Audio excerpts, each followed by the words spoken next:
Hey baseball fans, it's Ben Verlander here to tell you about my Fox Sports podcast, Flippin' Bats. Each week on Flippin' Bats, I sit down for a candid one-on-one interview with players from your favorite MLB teams. Guests like David Ortiz, Lucas Giolito, Ivan Rodriguez, Tyler Glasnow, the list goes on, have stopped by my clubhouse, where Flippin' Bats is not only allowed, but encouraged. In addition to interviews, I also talk about the current state of baseball, covering the latest games, news, and of course, Shohei Ohtani updates. Subscribe to Flippin' Bats with Ben Verlander on Apple Podcasts, Spotify, or your favorite podcast app. Welcome to Speak for Yourself. Marcellus Wiley here representing my side. Emmanuel Acho on Big the dog. other side. What's up, brother? What's up? It's been a long time, and I missed you. It's been a long time. I missed you, too. And the sports world missed us. So let's get it started with the big news that occurred while we were out in Las Vegas, where Jon Gruden resigned as Raiders head coach Monday night after a series of emails which contained racist, homophobic, and misogynistic language emerged going back as far as 2011. Less than 24 hours after the news, the Bucs announced they were removing Gruden from their ring of honor. Head coach led the franchise to their first Super Bowl win in the 2002 season. Acho! How will the Jon Gruden controversy impact his legacy? Man, Sal, first and foremost, it's great to talk about this topic. Great to be with y'all, man. It's been a long time. The Jon Gruden, this whole controversy is going to completely tarnish his legacy. Sal, I've said this before. A last impression is a lasting impression. I like that. And this is the last impression, at least it appears to be the last impression we're going to have on Jon Gruden. So, well, yes, Jon Gruden did win a Super Bowl back in 2002, if we're not mistaken. A Super Bowl which many people have already tried to take from him. He won the Super Bowl with Tony Dungy's team. He won the Super Bowl with Dungy's roster. That part. We've already tried to take that from him. But now it's not so much what Jon Gruden's done on the football field.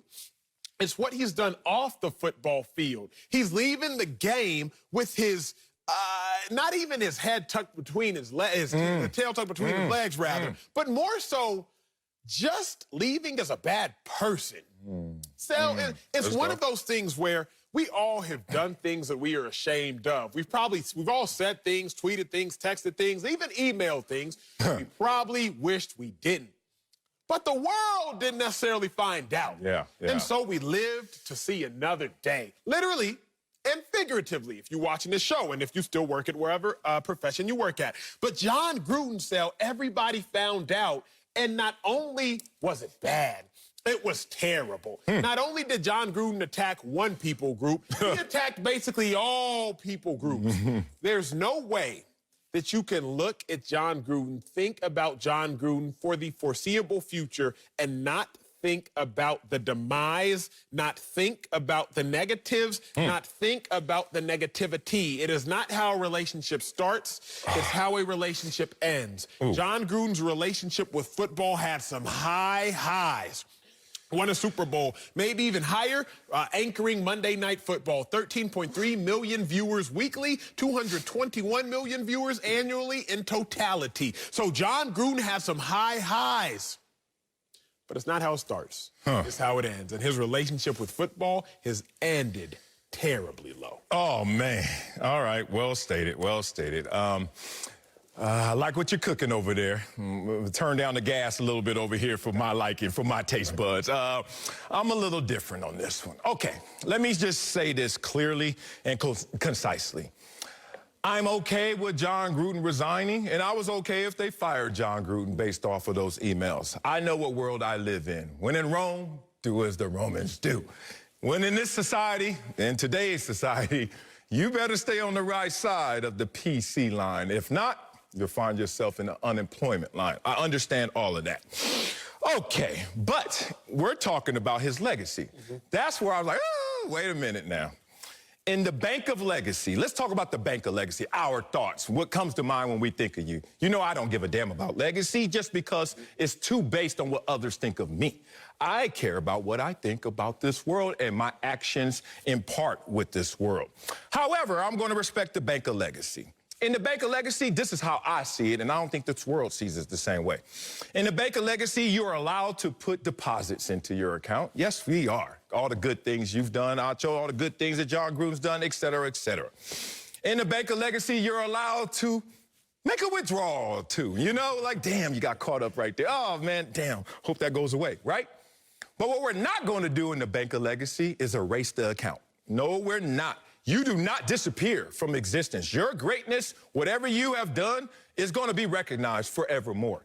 If not, oh, do you want to go through the rigmarole of really going through who was a good person? And I'm talking about beyond the public scope. I'm talking about going into your personal emails, your private scope. The good people from the bad people, and those are the people we're going to now distinguish and recognize. Let's just bring up one example. Our founding fathers. Uh-oh. Do you want to go there? Uh-oh. Me either, exactly. I will be exhausted starting from hello in this country, in this society, in terms of, oh, well, did they qualify as people that we should fully respect? What's happened here is interesting. How did we even get here? And since we're here, what are we going to do about it? Because I'm looking at this like, is the ammunition really to deter the deviants? Or is it just to look at the display of decorum and alter that? We know what the display of decorum is. I'm going to group text this. I'm going to tell my boys this. I'm going to email this. But then when I get on social or when I get in the public sphere, I'm a whole different animal. So are we deterring the deviants or just a display of decorum?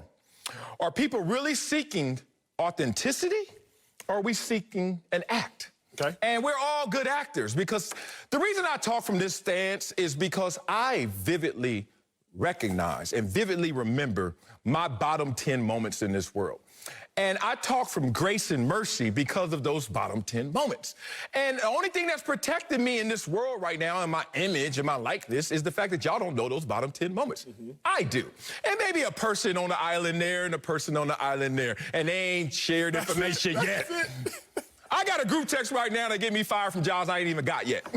Right now, it is gang-related in there. And it's not attacking groups. It's just when you get into a comfort zone, and you should never be that comfortable behind a keyboard, Jon Gruden, what the hell are you thinking? But when you get into a comfort zone, oh, things fly. And especially if you're from a different era. Not excusing his behavior. He should have been fired. Not excusing the fact that he raised his hand and said, I resign. But what are we really trying to go and get if we continue down this path of what we just discovered? You brought up a lot of great points, and I love to share with you because I love the mental calisthenics, the mental combat. Stretch that hippocampus. But that's it. We always get right. Okay, let's talk founding fathers because you're right. America, in all honesty, has been founded upon a lot of things that in 2021 we would not stand for, whether it's the discovering, in quotes, of this country, or whether it's the taking over of this country, whether it's the cultivation of this country, whatever the case is, there are a lot of things we would look at and be like, 2021, what about 2011? Okay, I'm okay with that. Yeah, we're going to get there too. I would say we have to acknowledge what was legally acceptable and what was socially acceptable. I like this. Right? Because if you're talking founding fathers, in theory, the argument would be in defense of them, well, it was legally acceptable. Right? Slavery was legally acceptable. Now, it may not have been morally right, but it was legally acceptable. Okay, let's fast forward, 2021. Let's talk Jon Gruden. Let's stay here in the present. Yeah, let's go. In 2011, it was still socially unacceptable to be racially insensitive. Still socially unacceptable to be homophobic. Still socially unacceptable to be a pervert. Still socially unacceptable to be misogynistic. Yeah. And so even if you want to go back to 2011, when Jon Gruden was 48 years old, so I can't give him a pass as if he was 4.8 years old. He was 48 years old. Yeah. Homophobia, racial insensitivity, being misogynistic, all of these things were still socially unacceptable. Fact. So I can't even look at Jon Gruden and say, well, it was 10 years old. It was 10 years ago. That was a different lifetime. Yes, our sensitivities are heightened. But back then, all of those things were still like, wait a second, big dog, what you on? What you want? And that's why still I look at it and legacy's completely marred, completely tarnished. It's just cataclysmically just completely destroyed. Okay, you get hacked right now. And they discover what Acho really is about. And I don't know what that is. And, I'll be all right. You'd be all right, but you lost a little bass in that voice, too. You wouldn't be the same dude. Let's just say that. No. And no one would. And that's my point. It's whether your gap is this in disparity between your public persona and who you really are, or is this wide. It is what it is. Golly. here's the thing, and this is without justification. I'm just going to give you vantage points. I grew up being called the F word. And this is this 80s and 90s. You know why? It was simple. I wasn't hard. Like in my neighborhood, they were like, that's the word. If you ain't from the hood, if you ain't from 60s, you ain't from Palmer Block, Compton Crip, if you ain't walking like we walking, you a F word. And then all of a sudden it became socially unacceptable. And then society at large said that, but our micro society didn't. They were like, we don't subscribe to society at large. I'm not justifying Jon Gruden's behavior. Some of this is just getting lost in the culture and the change in the evolution of culture. How do you talk to someone now without always thinking about, one, what is the true line of freedom of speech? Because it's not full freedom, correct? What are you talking about in terms of intention? Because if you read a text that you send to me, you're going to look at it differently than I look at it. We all receive anything in text and email based on how we feel. I looked at some of my old love letters from 8th grade to Vita Adams. I look at all of my, I ain't mean it like that. I know she thought I did, but it's just amazing to me, the mental dynamics here. I wanted to have a discussion on this one. Not like, oh, let's slam Jon Gruden. Let's slam this legacy. He did wrong. He didn't even do the trifecta of wrong. He sped past that stop sign and said, I'm going to get all y'all. I'm going to Uzi all y'all with this unethical approach. And we understand that. Jon Gruden, no more job. But then you're going to take it to the point where now the remembrance of him and his successes, those got to go away as well. I just want everyone to know, if that's the standard, be careful, because these hackings are happening for real. So, unfortunately, we do live in a society where that is the standard. It's almost like if I were to hand you a nice 8-ounce glass of water, and you'd be like, oh, okay, bet, I'll drink that.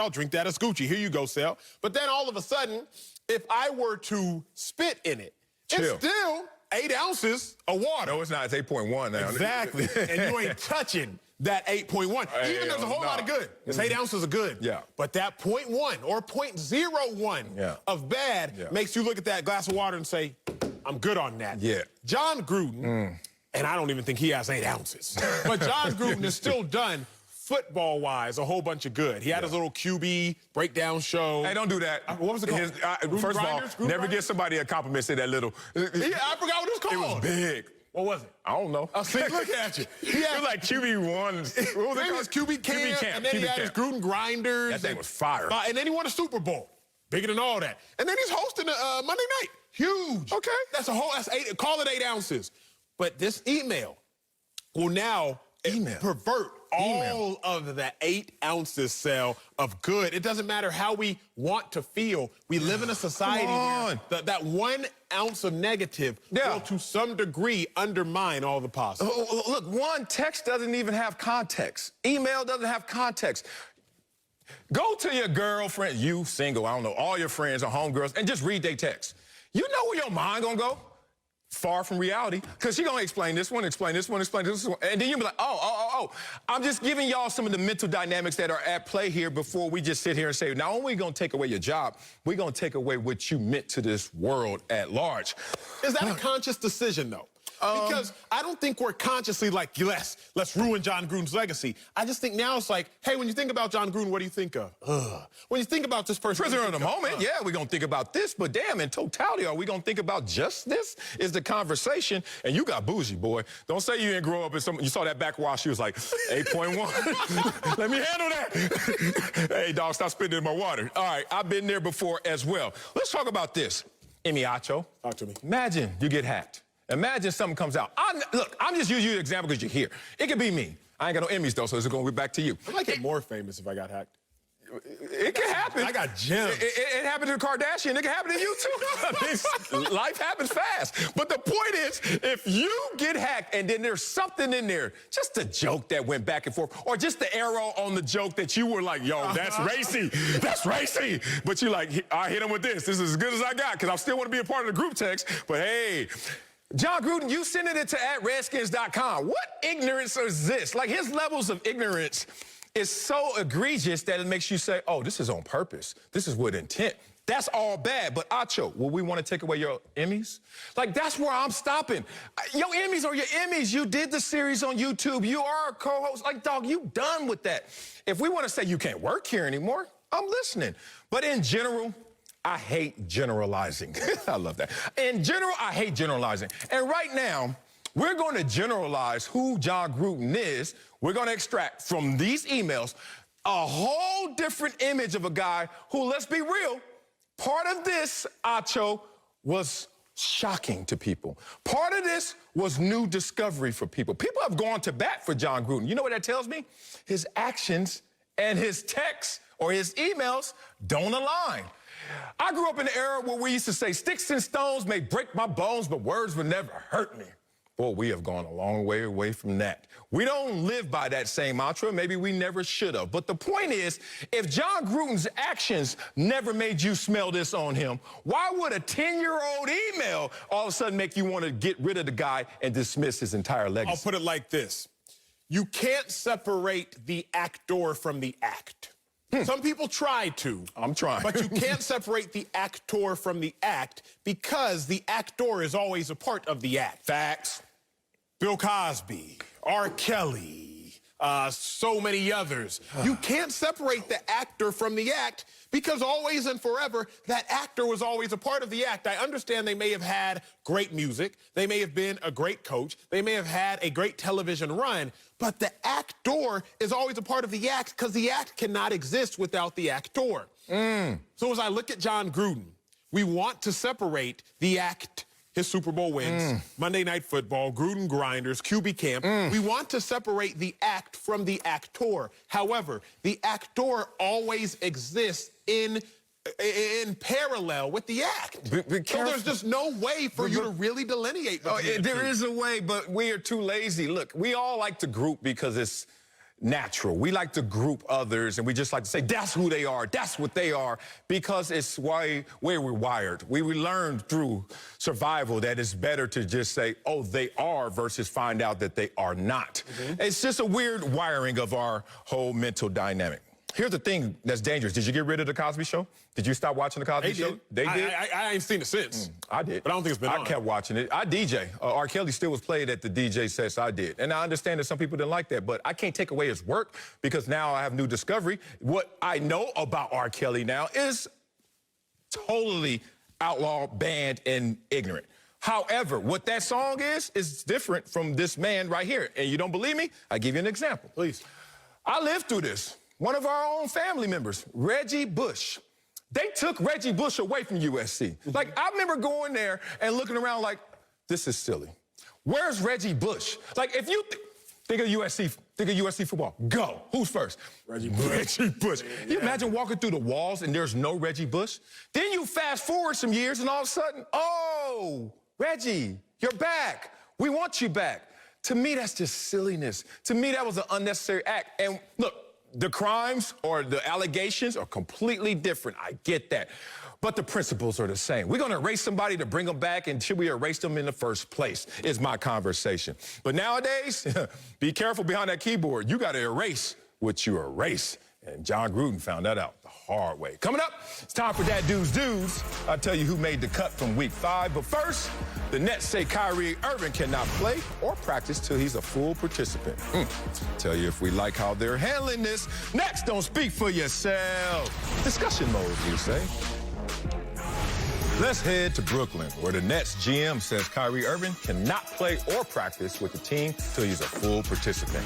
New York mandates anyone entering an indoor gym must have at least one COVID-19 shot. The Athletic reports Kyrie is not anti-vaccine and that his stance is he is upset that people are losing their jobs due to the vaccine mandates.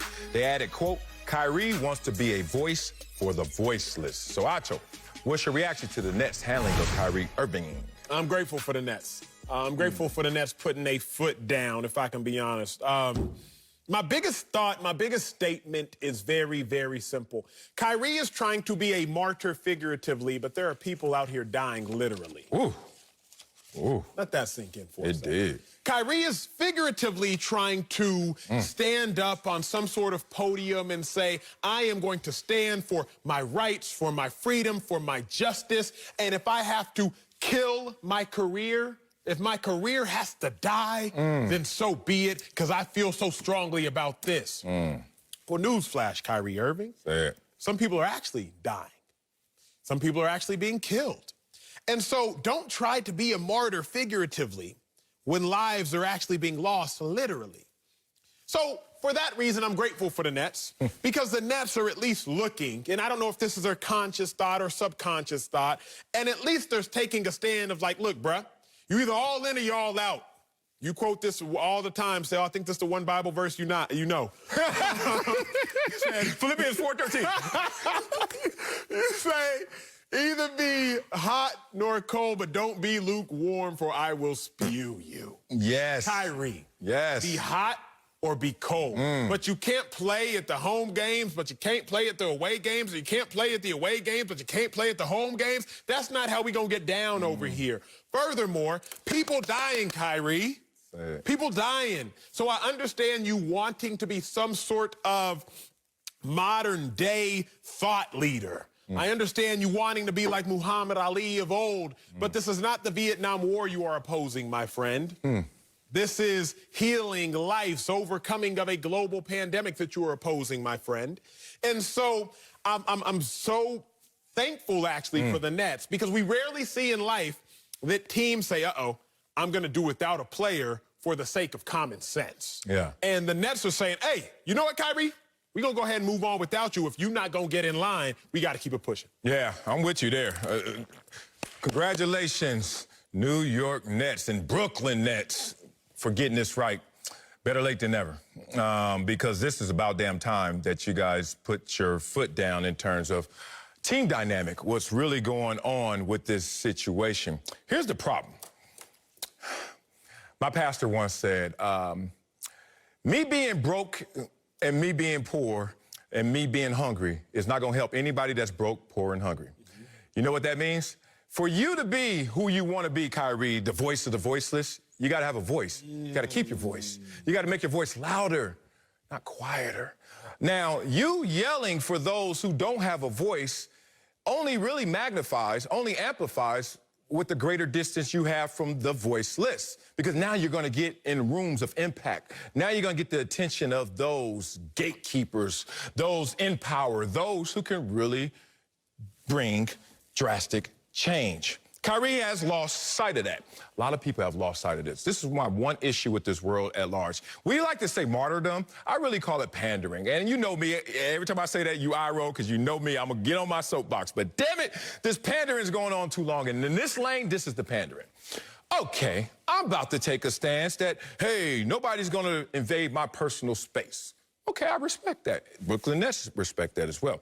But then you take it further. Instead of just saying, okay, it's about me and my personal beliefs, you are now a part of something that's bigger than yourself. So how does that impact them? Right now, it looks like a selfish move because you're part of a team that you're not going to make the sacrifice. And we've been a part of teams. Every single team you've been on, no matter what the rewards and the riches were, it came with sacrifice, right? And that's what people don't notice about the pro athlete, that it comes with tremendous sacrifice. You do not roll out of bed and all of a sudden hit the stadium, hit the arena, and put up 40. Like, it's so much work in between there. And these are the steps that Kyrie has never skipped. But now he wants to skip those in seeking his way of not getting vaccinated. For what reason, though? He wants to do this for people who, one, this is not going to help them. This is misleading to them. A person of power who's telling them, hey, put yourself in greater harm way. I don't care what degree that is. It's greater harm to not be vaccinated right now.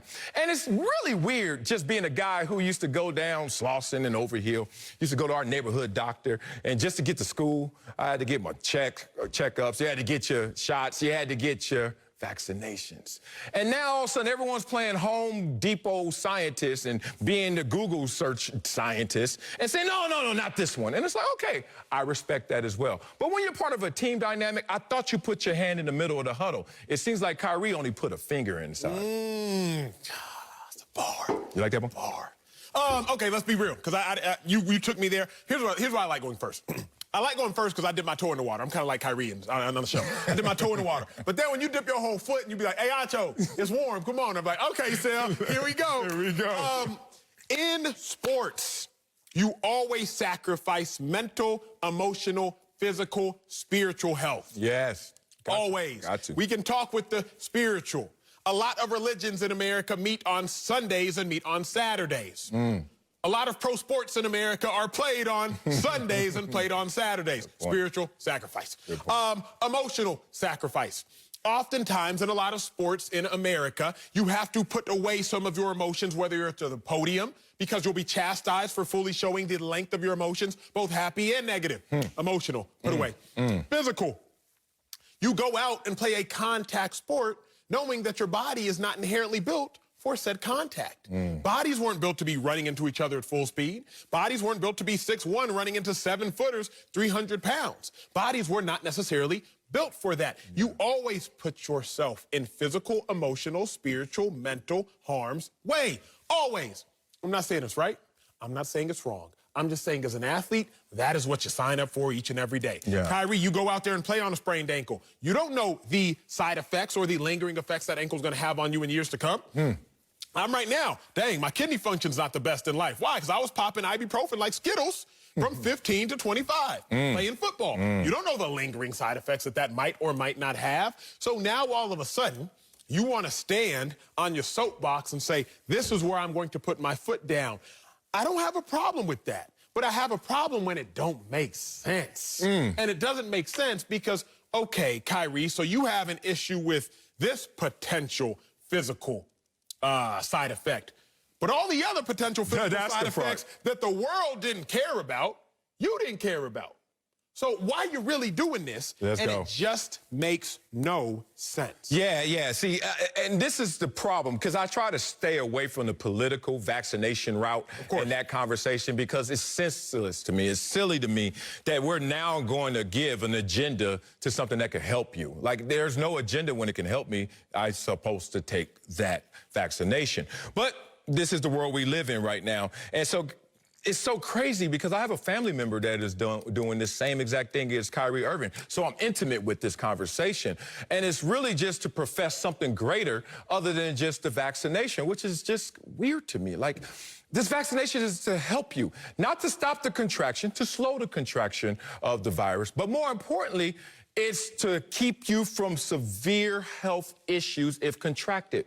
And I hear people, person after person, people everywhere just always saying, well, you still can catch it. I'm like, golly, where are we going to start from if we can't even understand hello? So it's crazy that Kyrie is in this position right now. And I know why he's there. I saw this dynamic when I was going from here to here. And I still ain't where you at, but I'm here. People like to stay down. You ever heard somebody say, man, I'm down with you. I'm staying down. And when people say that, as my pastor once said, hey, man, what's down there? Like, what are you staying down for? What are you staying down for? You have an amazing talent. And it's crazy that you don't recognize it as much as others do. James Harden, Kevin Durant signed off on this, bro. I hate to tell you that your boys are looking at you like, we down with you, but you got to be up with us. And he doesn't want to be up with them. And now it's going to look like a different team dynamic. Kyrie Irving is doing what a lot of people want to do. They want to make sure that they ain't changed. It's so silly. Like, people say some of the silliest things ever and never get checked on it. I'm down with you. When my boy's going to be, I'm down. Bro, we going up. We ain't staying down here. Oh, I got your back. No, go in front of me. Make sure the stuff doesn't hit me. What you gonna do for me if it's coming this way? Like, I'm going up, bro. I'm going forward. Ain't nothing back there. And people buy into this stuff, and Kyrie has bought into it now. Voice of the voiceless? So you gonna be broke, rich? What you gonna be, Kyrie? Because you already made it. Now, be an inspiration. By your aspiration to help others make it. But mislead them by what this is doing is senseless. And more importantly, it's undermining what his ultimate goal is. You know what? So I have one more thought. I thought I was done. Y'all know me. When the paper goes over, I'm like, all right, Sal, you can do your thing, do your thing. I'm bringing the paper back over. Tom Brokaw. I got one more thought. What? If Kyrie is trying to be a figure to be emulated, because that's what he's trying to do. Of course. He's trying to stand for something so that other people can emulate him. Be mindful, Kyrie. Because based upon your salary, you can afford to sacrifice your career for a couple years, maybe for the rest of your life. Yeah. But if other people are watching you, Kyrie Irving, and saying, I'm going to do what he does, if Kyrie's going to take this stand and lose his job, then I too will take a stand and lose my job. Keep in mind, the average American salary is roughly around $42,000. So Kyrie, everybody can't afford to lose their job. And I know Kyrie has done a lot of amazing things. Let's remember, I believe Kyrie gave a lot of money to the WNBA players to subsidize their salaries. So Kyrie has been a great human being. But just remember, Kyrie, if you are acting in a way to be emulated, make sure that if others do, in fact, emulate your actions, they will have the same success in life that you will have. Because as it stands right now, it don't look like it, Sal. Man, preach that, preach that, preach that. Paper flipped over now. Now I can go on. Coming up, Cowboys are trending in the right direction. But we'll tell you if they're the best team in the NFC. Oh, it sounds like we're going to talk sports, actually. That's next. Don't speak for yourself. All right. 60 Minutes edition. What we just did. This week, Thursday Night Football is on Fox. Tom Brady and the Bucs are on the road, but Jalen Hurts, Devontae Smith, and the Eagles might have something special for them in Philly. Tomorrow, 7:30 Eastern on Fox, NFL Network, and streaming on Prime Video. It's time for a rewarding performance brought to you by Capital One. What's in your wallet? Let's head to Dallas, where everything is going right for the Cowboys. That's right. They're on a 4-game win streak and are sitting on top in the NFC East. Dallas's offense is rolling with a conference best 34 points a game. Next up is a road matchup Sunday against Bill Belichick's Patriots. So, Acho, are the Cowboys the best team in the NFC? First, I got to start with this. Cowboys are amazing. Like, they're good. Cowboys are very... You gonna run to the big board and apologize, all that? What you doing? No, I'm not gonna apologize because our job as analysts is to analyze the information we're given. Oh, God. Our job as analysts is not to be Miss Cleo where I look into a magic ball and you can call me now. No, my job is to analyze the information I'm given. I couldn't get away with doing that. That's what I've always done with these Cowboys. Why don't you project also? See the future? Because I've been a part of that organization and the future that I see is not the future they want to hear. Oh, let's go. But let's live in the present. Let's do it. Present Cowboys are great. Yeah. Best team in the NFC? No. And that's not even a slight. It's just that they're not, right? I think I'm a really good television analyst. Am I the best in the game? No. Say what you say off mic. Okay, I will be. You'll get hacked, Jon Gruden. You better watch your back. But no, it's not a slight. It's just you're not the best. Okay. The Rams are still better in my mind than the Cowboys. I'll start there. The Cardinals are still better than the Cowboys. Listening. I believe the Packers are still better than the Cowboys. Aaron Rodgers is Aaron Rodgers, and I will continue lastly. The Bucs are still better than the Cowboys. Okay. I think the Cowboys are the 5th best team in the NFC. It is close, but I think they're the 5th. Here's why. 5th. Aaron Rodgers has won 7 out of 8 versus the Cowboys. He's beat the Cowboys when the Cowboys have had better teams. 2016, I was there. Cowboys won in the regular season. They saw him in the postseason. Cowboys had the lead. We thought the Cowboys were going to do it. Cowboys at home. Aaron Rodgers is who Aaron Rodgers is. If the game came down to one possession, which it will, I like Aaron Rodgers and what he can do with Aaron Jones. I just do. Kyler Murray, it's hard for me to say the Cowboys are better than them. They're undefeated, and now they've actually beat good teams. I can't even cite them. Like, let's go. At first, when they'd beat the Jags, when they'd beat the Vikings, not sure. At the point in which I look back and I'm like, wait a second. Y'all beat the Rams handedly in Los Angeles. I like the Cardinals. I like the Bucs. The Bucs, obviously, they beat the Cowboys, and push comes to shove. I like Tom Brady, and the Bucs are the only team, to me, that has the offensive firepower that can match the Cowboys' offensive firepower. And, yeah, that's it. Those are my 4. I like the Rams better. I like the Packers better. I like the Cardinals better. I like the Bucs better. Yeah. If you were to say I like the Cowboys better than the Rams, not going to argue it. If you want to say I like the Cowboys better than anybody else, I'm going to argue. You going to argue? Okay. Cowboys are the best team in the NFC. I'll tell you why. Please. Let's start here. You said Tampa Bay. Yes, sir. The Cowboys lost to Tampa Bay but outperformed Tampa Bay. Yes, sir. Why do I trust the Cowboys over Tampa Bay? Simply the defense, and especially the secondary. The injuries. Come on, man. Okay, the injuries. I thought you were a very good analyst. Are you thinking I'm talking crazy up here? I'm doing my part. At this moment, all things being equal, I didn't know if you mean equal. When is it ever equal in health? The Buccaneers DBs are going to come back. Oh, yeah? Yeah, and in what shape and in what form? But, okay, let's go there. Versus someone as well-oiled machine like the Cowboys, who already outperformed you, so we'll see how that goes next time. And that's a tough game. You go on the road week 1 when that team is healthy, and Thursday night, and it's the Super Bowl champions returning every single damn starter. Woo! Cowboys, how you outperform that? Amazing. And that was Dak Prescott's first game back from injury. Come on, man. This is a whole different squad now. Now they've scored over 35 points in 3 straight games. Oh, they rolling right now. So Tampa Bay and the Rams, I can't go there with the Rams. Why? A little inconsistent in performance. All right, here's the thing for everybody else. Everybody else, including Arizona, has had a bad game, has had a bad performance, even if they've won them all like Arizona. Arizona, that Minnesota game, come on, dog. What happened was the Jacksonville game. Okay, Cowboys have not had a bad performance all year. They have one loss. You could say the Chargers game, that was close, but that was only because Dak didn't look like Dak. Yes, sir. But that running game got on track at that game right there, and I was there live to see it. So let's get back to my formula of why the Cowboys are the best in the NFC. It's really one team better with a record, and that's Arizona. Let's pick Arizona apart. The Cowboys are second in scoring offense right now. Okay, where are Arizona? Okay. Better rushing offense. Cowboys second. Where's Arizona? Okay. You want to go here? Points per game, 31 for the Cardinals, 34 Cowboys. Total offense, more yards for the Cowboys. Turnover margin, better for the Cowboys. Third down, better with the Cowboys. Let me tell you why that matters. These Cowboys are Super Bowl contenders, legit. Not like, bubble, not fringe, legit. Second in scoring offense, last 5 Super Bowl champions have all been ranked top 5. Check that box. Let's talk about it. The Bucks, 3rd, Chiefs, 5th, Patriots, 4th, Eagles, 3rd, Patriots, 3rd. Those are the last champs. Cowboys right there in the mix. Cowboys second in takeaways. Last 4 champs, ranked top 10 in takeaways. Cowboys have put themselves in the position where they need to be. Right there at the cream of the crop in terms of the entire league. But in terms of the NFC, be real. Close your eyes. 2 bad performances already by Arizona, even though they got the victories. No bad performances by the Cowboys this year. Let's be real. You and that Charger one. First of all, it's the Chargers. It ain't Vikings in Jacksonville. Let's stop that. And who's going to win that game? That 2-headed monster coming at them now in the rushing attack. I trust Dak Prescott as much as Kyler Murray. Maybe more because I've known them longer at this great level. But the point being, Cowboys are ready, especially if you look at them defensively. They are making plays and taking the ball away. I think the Cowboys probably would beat the Cardinals, in all honesty. Well, then they're the best team in the NFC.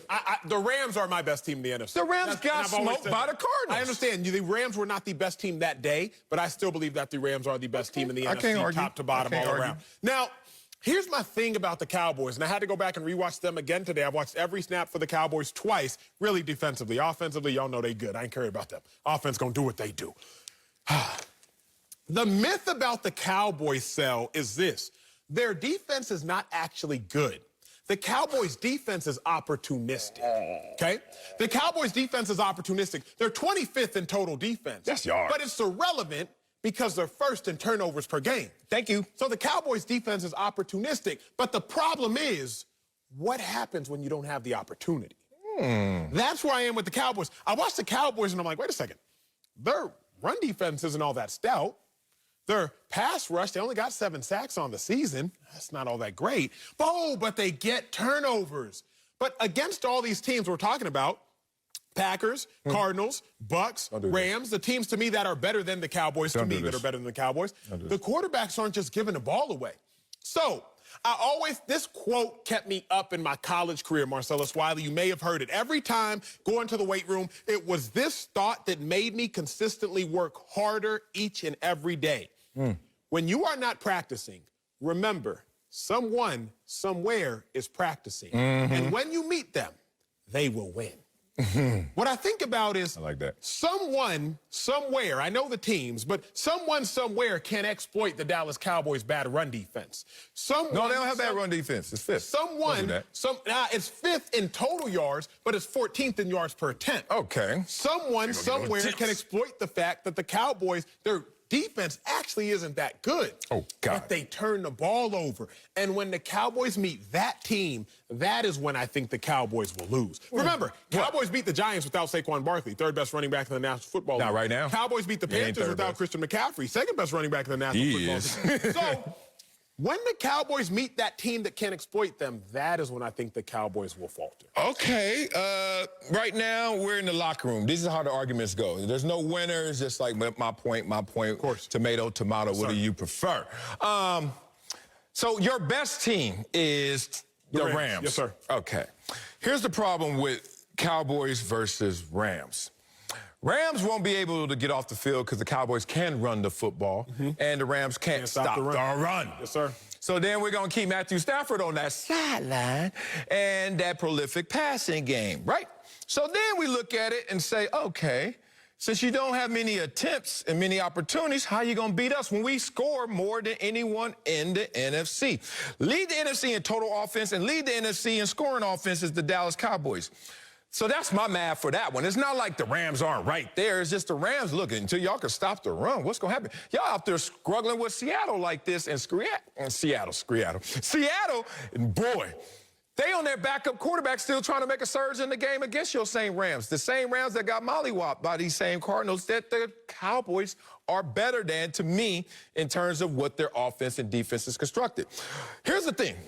Dallas Cowboys are ready-made, man. Like, they've been through the rigors. They got the scar tissue, as they say. They've been through too much, and then they get their quarterback back. I told you this before. I'm going to do it again. There was a team that was 7-9 and had one quarterback change, and all of a sudden they win a Super Bowl, Tampa Bay Bucks. You see another team, 8-8, Pittsburgh Steelers, quarterback go down, he comes back, they go out there and they win 12 games, lose 4. This is what happens. You get the most important position right, you got it right. We can't shoot at Dak Prescott right now. He's playing elite But I'll ask football. you this, and it's my final concluding thought. It's very simple. I think quarterbacks plus coach win Super Bowls. I think it's definitely the Cowboys If now. you were to take the aggregation of coach, quarterback, and their genius mentally and their genius athletically, I think that's what wins the Super Bowl. Okay. If we're getting into a do-or-die situation, the Dak-McCarthy combo is, to me, probably the 4th best combo of the others. And you can put it in any particular order, but I believe I'm still probably going to take the Bruce Arians-Tom Brady combo. It's obvious. I'm probably going to take that Aaron Rodgers-Matt LaFleur combo because it's Rodgers. Why? Rodgers is Rodgers. Why doesn't Mike McCarthy cancel out Aaron Rodgers? They both got one. Because Rodgers is in the Hall of Fame. I don't know if Mike McCarthy is going into the Hall of Fame. Do they have one? They both have one. But Rodgers is, Rodgers is Rodgers. Yeah. Stafford, McVay. I think Dak and Stafford are the same, but I think McVay, greater football mind at this point. Oh, how many Super Bowls? You got that. Okay. You got that. Mike McCarthy got that. You have that. Mike McCarthy got But that. I think that Stafford and McVay are still greater. And the only one I can give you is that Dak and Stafford are greater than Kingsbury and Murray. But I'm genuinely interested in your thought. If it's a do-or-die game, Sal, are you really going to trust Dak and McCarthy over Brady and Arians, we've seen Rodgers before. Real talk. First of all, I ain't dying over no damn football game that I ain't playing in. You know what I'm saying? We would say do or die. I was like, it ain't that serious. I was just having a conversation. Do or die, though. Let's do our television show. Do or die. Kingsbury and Kyler Murray, I'm with stop you. playing. They Okay, not yet. I see y'all growing. That's like MJ. He getting bigger, but stop. All right. Who else? Rodgers and LaFleur. Man, they got some issues between them still. Like, Aaron Rodgers is going to do all he can to be the ultimate eraser. I trust him. I don't trust right now Green Bay's, dynamic. You want to look at their offense? 22nd. You want to know what they do in the rushing? 21st. You want to know what they are in passing? 16th. You said the great eraser. He's the eraser. But damn, how much you going to write up there? He got to erase. Might take too much. Dallas is scoring more than them. In the NFC, they're the #1 scoring offense. Okay, who else we got? We got Tom Brady and Bruce Arians. Man, stop. That's next level. Salute. That's the one I trust. However, is your defense going to come too? Don't trust y'all as much. The defense. How did Tom Brady win a Super Bowl last year? 55% completion percentage in the playoff games, right? And he goes into the Super Bowl, they have 9 takeaways. You just brought it up. That opportunistic defense saved Tom Brady in many situations in those playoffs. Then he gets to the Super Bowl, he throws for 201 yards, 3 touchdowns, respect. But it was still the defense. They held the Kansas City Chiefs to no touchdowns. So the defense of them undermines the salute I have for Arians and Tom Brady. There's no other team that I trust more than the Dallas Cowboys. I would say Tampa Bay, but it's because of their defense I don't trust them. Dallas Cowboys, y'all sit there. Salute to y'all. #1 team in the NFC. Won the argument finally. Coming up, is Baker Mayfield holding the Browns back? We'll answer that question that everyone in the dog pound wants to know. That's next on Speak for Yourself.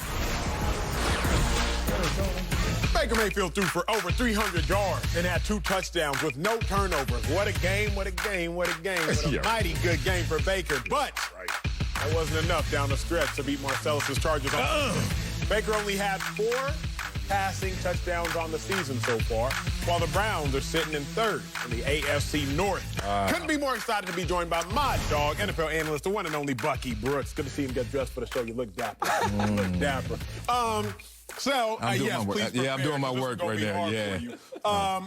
Is Baker Mayfield holding the Browns back? That's what it says right here on my notes as well. Oh, hey, how you doing, Bucky? I was trying to prepare something that could really give Baker Mayfield some support, some credit for what he did out there. Because on the stat sheet, it looks amazing. But I went to the game. I went to SoFi Stadium. I'm a proud member as a season ticket holder of the Los Angeles Chargers.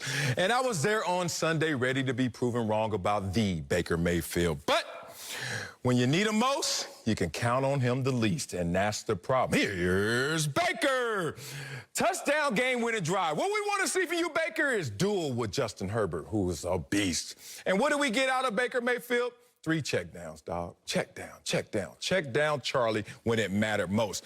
We've been talking about this, Acho. You and I have almost come to blows on Baker Mayfield before. And we're going to get there with these Cowboys if you don't hurry up and come on my side. But the point being, I don't wish him ill. I just wish him well in situations like this. Obvious passing situations. If you're going to be a franchise quarterback, command north of $200 million, you got to win moments like this. But he doesn't. He only wins the moments when it's the running game supporting him. And we've all played the game. Coach has the first 15 scripted. And he's going to say, okay, we're going to taste a little in the passing game and taste a little in the run game.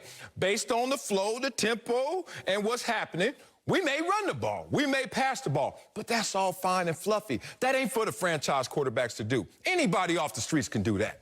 It's when it gets crunchy. And when it gets crunchy, you always see Baker Mayfield in these moments. Go back this year, early in the season, Kansas City Chiefs. What did Baker Mayfield do on a potential game-winning drive? Threw it to the other color. What did Baker Mayfield do in this situation? 3 checkdowns. I'm sorry. Baker Mayfield is the reason the Browns won't eclipse the hump that they're stuck at. Yeah, no, I mean, this is really easy. This is a light block for me. we talked about this. We talked about trucks and trailers and all kinds of analogies. It was right there. And see, what's so beautiful about football is football ultimately allows us to see who people really are. And so there you have the prototypical franchise quarterback in Justin Herbert. He's out there doing it so much that Brandon Staley's playing a video game. Hey, man, it's 4th and 7, homie, on my own 20. It don't matter. I got a quarterback. We going. And he does it again and again and again. And then afterwards, Brandon Staley say, oh, man, when you got a superstar quarterback, you just let him have it. Gangster. Ooh, okay. So then I look over at Kevin Stefanski, and Stephen Stefanski got that big old play sheet with 1 million run calls and like 5 passes. And at the end of the game, when they really need it, is check down, check down, check down. This dude. Hail Mary, Hail Mary. And the thing about it is this, and I go back to this because I know you love Aaron Rodgers. We always talk about Aaron Rodgers, and Aaron Rodgers is the franchise quarterback, and Aaron Rodgers led the Packers back against the San Francisco 49ers, and they asked him after the game, what were you thinking about? Oh, I got to get it Devontae Adams. So I'm like, oh, okay, Cleveland. I'm looking at the roster. I see number 13, Odell Beckham Jr., who's been a multiple-time Pro Bowler. And I'm like, okay, at the end of the drive, they going to give it to... No, I'm going to throw it to Donovan Peoples-Jones. I'm going to throw to Hollywood Higgins. I'm going to throw to some running backs that I don't even know their last name. I'm going to give all of those guys opportunities instead of my guy, number 13. Look, man, it's obvious. If it wasn't obvious early in the season, it certainly is obvious now. He's good, not great. Yep. And I ain't paying high-end prices for just a good suit. I want it all. I don't like this. Oh. I don't like it. Don't like the sandwich. I don't like it. I like the like sandwich. all this. Eat your man. sandwich. You know how I order my sandwiches when I go to... No condiments, I heard. Now, I order them like this. I want to see the 3-shot. I order them like this, man. I order them protein style. Oh. 'Cause protein style, you get rid of the edges. And all you is left with is the substance. Lean, Acho. Now, Baker Mayfield is doing much better. First off, let's start there. 300 yards in the game, do ball. 2 touchdowns, no interceptions. He did phenomenally. He really did. Browns fans, y'all know me. I ride for Baker. I always have, and I always will. But this question that made me wrestle with myself, Bucky. Still, I had to wrestle with myself. I couldn't sleep last night, truly. Really? Because I was tormented internally. This sounded different. I was tormented. Oh, okay. I love me some Baker, but I love the truth. So there's a tug of war when you love Baker and you love the truth. And I had to look at it like this. I had to bring out some money for this block. Oh, to bring out some money for this block. No, that's real money. I had to bring out some real money for this block. Let me close my iPad. Let's bring out some real money for this block. That's $100 smoking. Here's what we gonna do. Because Baker has gotten better, and I want the world to know that Baker is holding the Browns back. But here's why. So you're going to take a 20. Okay. My dog, you're going to take a 20. Damn, this sandwich. And I'm going to keep it 20. So we all got $20, right? Now, you're going to get another 20. You've gotten better. You're going to get another 20. You've gotten better. I got and I'm going way to get better. a 5 because I'm Baker Mayfield. I got better. But if y'all got better at a greater rate than I got better, then I didn't really get that much better. Now, y'all count your money. I'm going to go to the big Count my money. Y'all count your money. $40 feel like. I'm going to go to the big board. Can I go to the big board? They didn't even tell me. I don't really care. I'm at the big board. What the hell are you doing? Okay. While y'all count your coins, I'm going to make sure we over here ready. I'm going to make sure the suit look good. I'm going to make sure I'm standing proper. $40 life. Baker Mayfield has gotten better, Browns fans. You can rest assured in that. But there's no greater awareness in life than self-awareness. Got to look in the mirror. Because the Browns were better than the Chargers. Oh, Baker Mayfield wasn't better than Herbert, and that's why they lost. At the end of the day, let's look at the numbers. Baker Mayfield had a phenomenal game. 300 yards, 2 touchdowns, no picks. But Herbert had a better game. 400 yards, 4 touchdowns, no picks. It ended up being a 5-point game that the Browns lost. I look at one player. Sure, I could talk about a position group. We could fix that, Browns secondary. But it's easier to fix a player. Okay, let's go to week 1, can we? Because the Browns also lost by 1 possession to the Chiefs. The Browns are a better football team than the Chiefs. But the Chiefs got a better quarterback. The best awareness is self-awareness. Look at the numbers. I don't want to lie to y'all. Baker Mayfield, he had no touchdowns. He had a pick, 97 passer rating. Patrick Mahomes, 3 touchdowns, no picks, 131 passer rating. Browns fans, y'all have a better football team than the Kansas City Chiefs. But the Chiefs have a better quarterback also in the AFC. Let's flash back to last year because the Browns had a better football team than the Baltimore Ravens. Browns lose to the Ravens, the identical score that the Browns just lost to the Chargers last week. Browns got a better football team.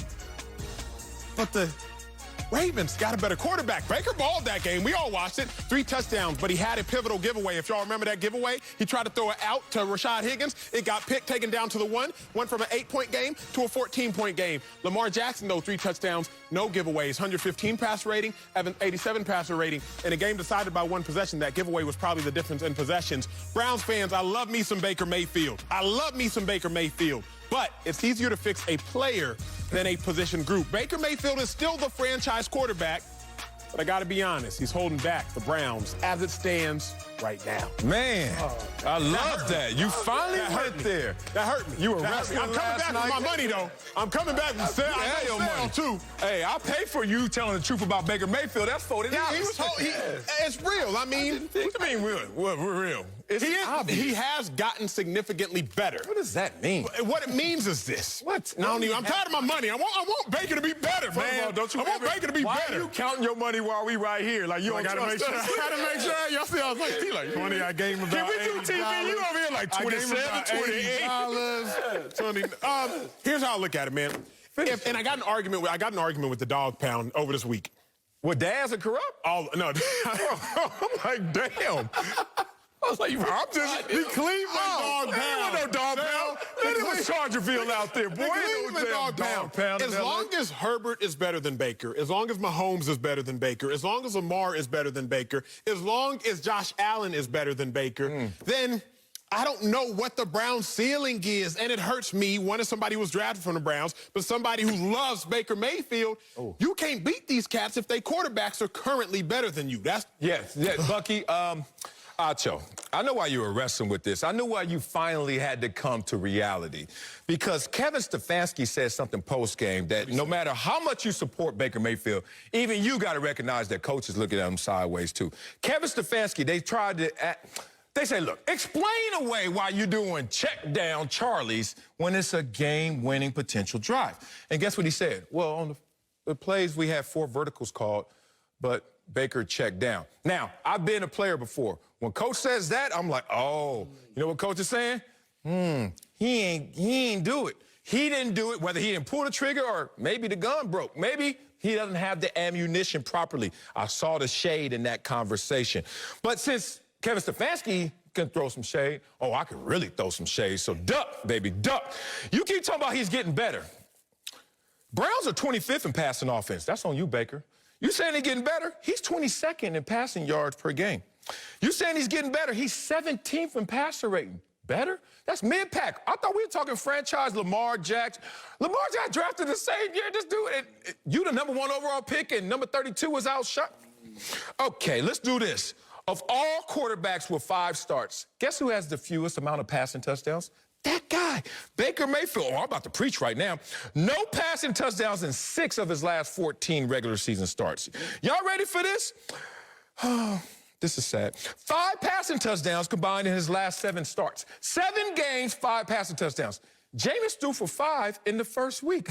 Tom Brady, old ass, just threw for 5 in the game by himself. And it's taken him 7 games to just get 5. Acho, I'm not done. This is going to sound like hate just because it ain't a lot of love. Let's talk about among 34 quarterbacks with 700-plus passer attempts. Baker Mayfield since 2018. 27th in passer rating and 3rd most giveaways. Acho. Big boy right there. Money stay here.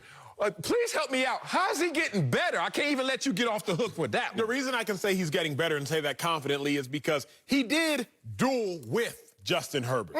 He didn't out-duel Justin Herbert, but if you watch that game, you can confidently say, oh, he dueled with Justin Herbert. I was at the game. What do you mean, handing off?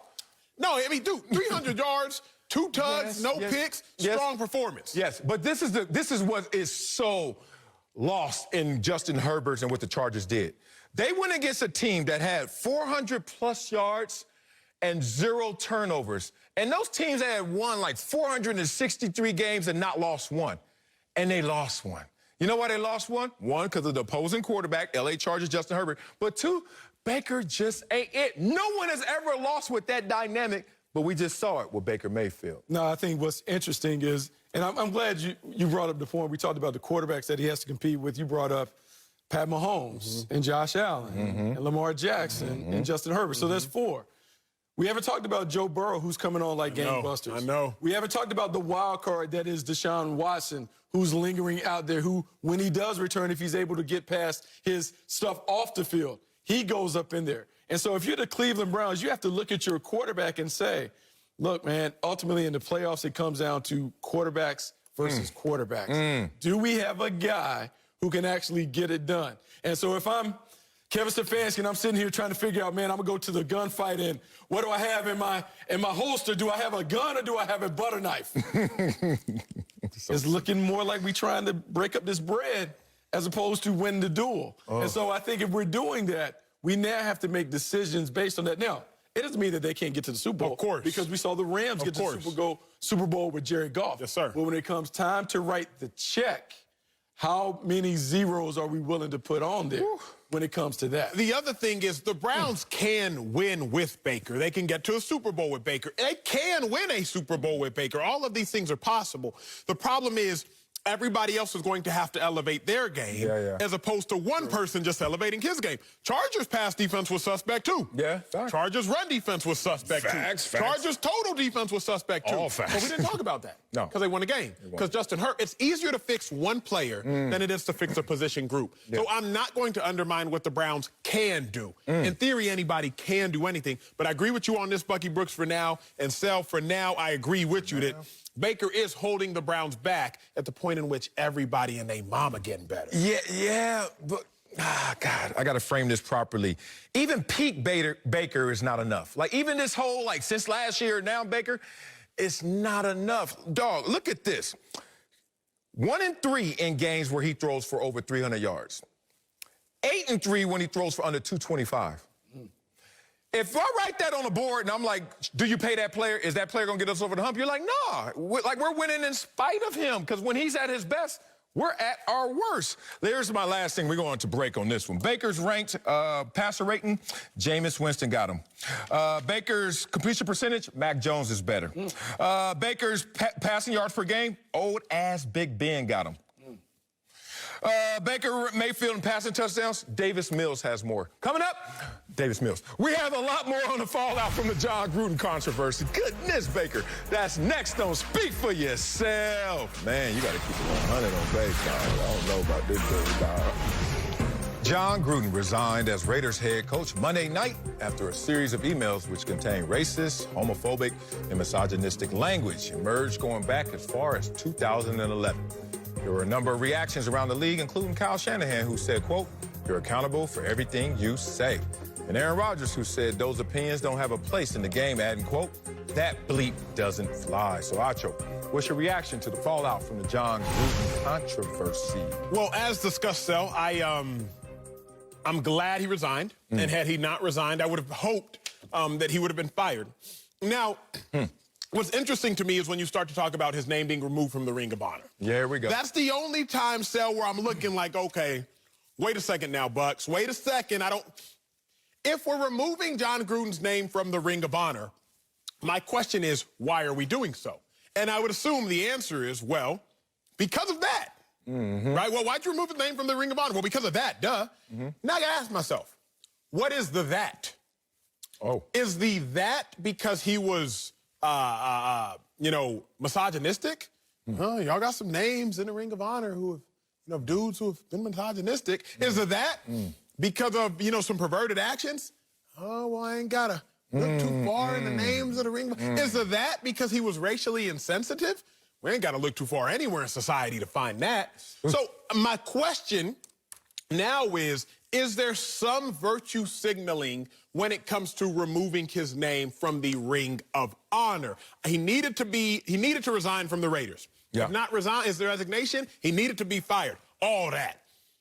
But if the Glazer family, owners of the Buccaneers, are going to pull his name from the Ring of Honor for his actions in 2011, then I need them to, after doing that, because that is one case open, case closed, I need them to now look at the other names in the Ring of Honor and see what may or may not be warranted, no sap, what may or may not be warranted to be removed, other names. So as I look at it, so that's my only real rub with the fallout of the controversy is just make sure you're doing things for just reasons and not just because you don't want no sweat off your back. Sap my homie, too. Don't put me in that sandwich. Don't you do that. Oh, yeah. Hey, great points. Acho, we on to something. Let's go here. Look, how will this impact his legacy and more so just our reaction at large to Jon Gruden? If you're going to take my name down from your Ring of Honor, here's something going forward. Never put anybody's name up if it's going to come down because they don't necessarily portray the image you desire.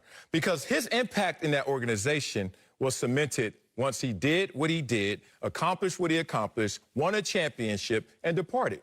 That's cemented. Like, we can't go back and take that away. Like, you're not going to erase our memories. And from taking his name down, all you're doing is what you're saying, virtue signaling in this moment. But, hey, go ahead if you want to do that. But I'm just warning you now.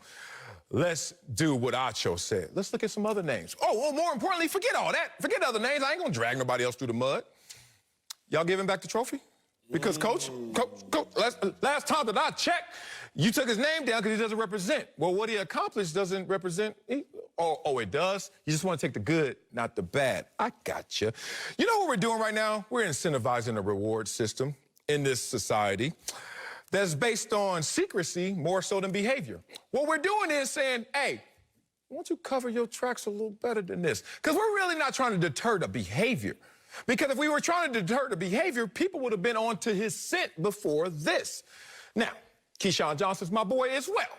And Keyshawn Johnson has never said he saw this type of behavior from Jon Gruden, but he had his issues with Jon Gruden. But it's amazing that before Monday Night Football, before the emails are all known, and then Friday we knew of one racially insensitive email, that nobody really was on the scent of Jon Gruden to this degree.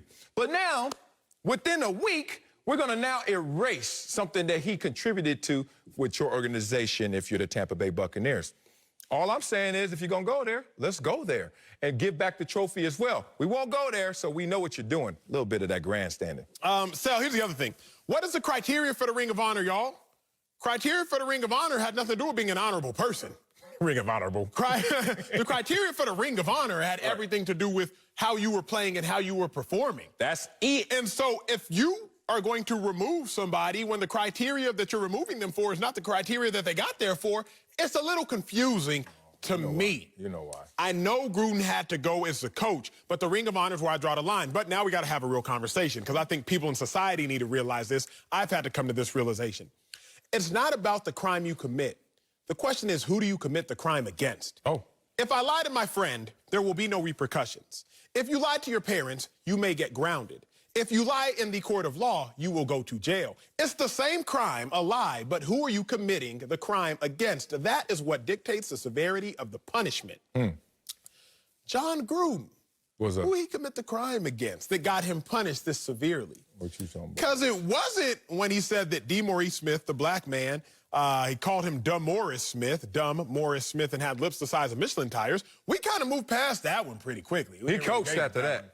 Coached the game after the whole game after that. A whole game. Entire he didn't game. coach well. All 60 minutes, he coached after that. It wasn't for him sending the topless pictures of the Washington cheerleaders to the old Washington president. It wasn't that, because people have unfortunately mistreated women and gotten away with it for far too long in society. So I'm just starting to wonder. Oh, you wonder? Who did he commit the crime against that led to the offense? I just remember. Injustice anywhere is a threat to justice everywhere. So, Bucks management, if y'all gonna remove him from the Ring of Honor because of his injustice, which I do co-sign, or I don't co-sign it, because I only co-sign it if, in fact, you're also going to look at other injustice and remove them as well. But it can't just be part, it gotta be the whole. Well, man, damn. We gotta go all the way here. Okay, here we go. Someone gets caught for committing a crime. They gotta go to jail. Okay, you know what they don't do? They don't take back your possessions. They don't take your home from you unless you can't what? Pay for what you possess, right? You know how he paid for his possession? You know how he paid for his name getting up on that wall? He won that damn Super Bowl championship for y'all, the first one that you guys ever won. You now see him resign. You can't now go back and take that away, because those two things are not connected. What paid for that to go up there still is in the bank. That trophy, that accomplishment, that championship, it's still in the bank. So now you're just gonna take the name away for some kind of portrayal act in theater. Not what I signed up for. I've learned this so long ago, man. And you know what's so funny? It takes me back to like the days of growing up when people used to always say, just don't get caught. Like we can get into our ethics, our morals, man, just don't get caught. And it is crazy because you could play games around the neighborhood. I'm playing hide and go seek, mama. And then you tell your friends, we playing hide and go get it. You know what I'm saying? And what we going to get, we going to get. And it was funny to us. It was a weird place. Now you look backwards, but in the moment you're like, what's the problem? I bring that up because I want to give context. Things have changed. You better not tell your friends, let alone your parents, what you're going to hide and go get, right? It's a different world. Respect that evolution. But what you can't do is erase what has already occurred. And that's what I don't like. Like, I don't know what eraser exists that takes away what Jon Gruden's already done. You can take away his further opportunities. Imprisonment is what on the case I'm talking about. You could take away, okay, your freedoms. You could take away your opportunity to coach again. Yeah. But damn, you're gonna take away what I already have, what I already paid for? You can't do that unless I ain't paying no more. This is senseless to me, but hey, welcome to the world that we live in. Make sure y'all don't get caught. Coming up, the Cowboys are rolling with a 4-game win streak, but we'll tell you if we're surprised by their success. Next on Speak for Yourself.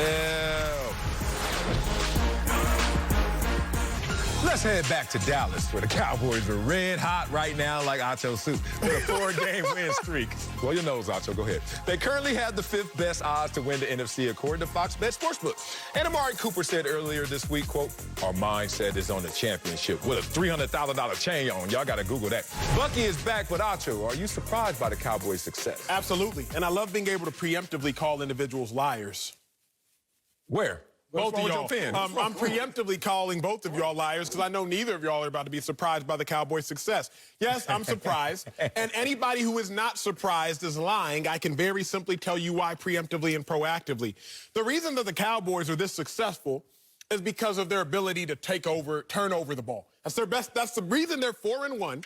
is because Trayvon Diggs up there. has got 6 picks and they're #1 in turnovers. Yep. We've already established their defense isn't statistically all that good. 25th in yards, 14th in points, but they take the ball away. We're all defenders here, so we can be honest with y'all. You get turnovers, you Gucci. Gooch. Offensively, we all knew the Cowboys were going to be good. I thought they had the second best skill positions behind the Bucs coming into the season. I think Bucky said first. I think Sell said first. We all said they top 2. Yeah. But only reason they this good is that defense. And Trayvon Diggs, nobody expected to have 6 picks through 5 weeks. Nobody expected to have an interception in every game over the first 5 games. Only the 3rd player since the merger in the last 40 years to do that. So don't sit up here and lie to me and expect me to believe y'all's lies. Oh, I knew the Cowboys were going to be this good. No. The reason the Cowboys are good, is because of Trayvon Diggs. And we could not have expected that Trayvon Diggs was going to be this good. I'm digging for I'll my wait for y'all to lie. You got me losing my mind. Coming up here Jay-Z style, no notes. I'm just going to spit off the dome like it's Freestyle Friday. I'm just going to sit up here and talk about how I think I've been on the show enough to talk about Dak Prescott. Of course. Once we know is when you have a franchise quarterback, you have a chance. Yes, sir. And when I've touted Dak Prescott as an MVP candidate, I've heard the snickers and the kikis and all that other stuff coming from one side of the table that doesn't believe that Dak Prescott is a guy worthy of doing that. And so I knew that Dak Prescott coming back would give this offense a chance because we saw what the offense looked like last year when he was balling out of control and was trying to get his money, and then he got his money, and he's balling even more out of control this year. But then I'm not just taking shots at you because the guy on the other side of the table took a shot at my favorite guy, and that is the running back Ezekiel Elliott. You know, the one that y'all were trying to replace week 2, week 3 was said, oh, when I look at Tony Pollard, I see more juice, more sauce, more this. But I've said, look, you have 2 good running backs, 2 talented running backs that can go. So I'm looking at Tony Pollard and Ezekiel Elliott. Ezekiel Elliott has said, oh, let me send these hot ones out to Marcellus as I got 2 back-to-back 100-yard games, and I was 5 yards shy of having 3 straight 100-yard games. So I'm looking at them, and I'm looking at the Cowboys. You talked about their position group being just absolute balls, and guess what? Michael Gallup isn't even playing. So I got CeeDee Lamb playing. I got Amari Cooper playing. I got Dalton Schultz and Blake Jarwin, who we don't even really talk about, but they're catching balls. I look up, I got #1, Cedric Wilson out there catching passes and throwing passes. And then on the defensive side of the ball, Dan Quinn has been everything that we wanted to see. The guy who was dismissed in Atlanta has found a way to come back and be an defensive coordinator that holds his guys accountable.